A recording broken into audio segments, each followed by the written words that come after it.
এই Russell viper 100 বছর আগেই কিন্তু বাংলাদেশ থেকে প্রায় বিলুপ্ত হয়ে গেছিল। এটা সাহারা মরুভূমিতে পাওয়া যেত, আরব বিশ্বের বিভিন্ন দেশে পাওয়া যেত।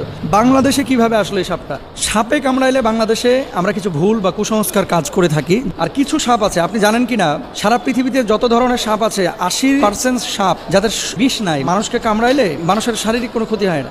এবং সাপের একটা নেচার আছে, কিন্তু আপনি যতক্ষণ পর্যন্ত তারে খোঁচাখুচি না করবেন ততক্ষণ পর্যন্ত কিন্তু কামড়ায় না। খেয়াল করে দেখেন, ধরেন আপনার পাশ দিয়ে চলে যাচ্ছে, আপনাকে প্রথমে কিন্তু ছোবল মারে না, এটা সাপের একটা বৈশিষ্ট্য। কিন্তু এই রাসেল ভাইপার বাংলাদেশে যেটা ছড়িয়ে পড়েছে, সাপের ব্যাপারে কিন্তু হাদিস আছে একাধিক। এবং এক্ষেত্রে আব্দুল্লাহ ইবনে ওমর রাদিয়াল্লাহু তাআলা আনহু, তিনি সাপ দেখলেই কিন্তু দৌড়ান দিতেন এবং মারতেন। আপনি বলবেন যে হুজুর কেন তিনি মারতেন? নবীজি সাল্লাল্লাহু আলাইহি ওয়াসাল্লাম এক প্রকার সাপের ব্যাপারে খুব সতর্ক করেছিলেন সাহাবীদেরকে। কোন সাপ? দেখেন, নবীজি সাল্লাল্লাহু আলাইহি ওয়াসাল্লাম সেই সাপের ব্যাপারে, আনা আয়েশা রাদিয়াল্লাহু তাআলা আনহা ক্বালাত আমরা রাসূলুল্লাহ সাল্লাল্লাহু আলাইহি ওয়াসাল্লাম বিকতলি জিত্তুফিয়াতাইনে ফাইন্নাহু ইয়ালতামিসুল বাসার ওয়া ইউসিবুল হাবাল।